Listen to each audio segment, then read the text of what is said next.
Hello अंतरा सिंह प्रियंका, मैं Google से बोल रही हूँ। सभी के पतियों के बारे में जानकारी ली जा रही है। क्या आप बता सकती हैं कि आपके पति क्या करते हैं? अरे का बताबे, सुनिए।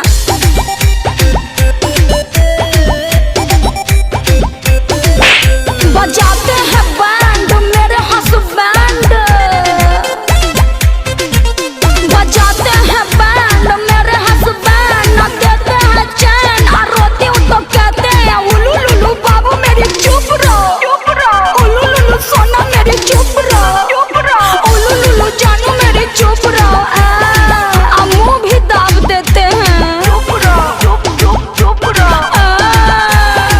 तब तो आपके साथ बहुत बुरा हो रहा है। सही कह रहे हैं, किस्मत में है लेढ़ा तो कहाँ से मिलेगा पेड़ा।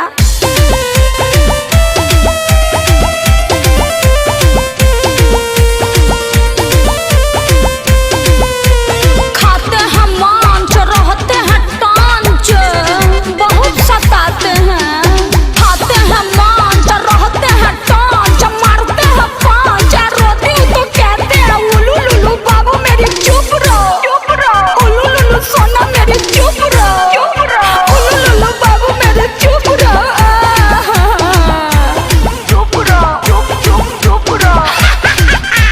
तब तो ये बहुत गंभीर समस्या है, लंबे समय तक चल सकती है। अरे बात उपाय है तो बताइए, ज्यादा मत फरमाइए।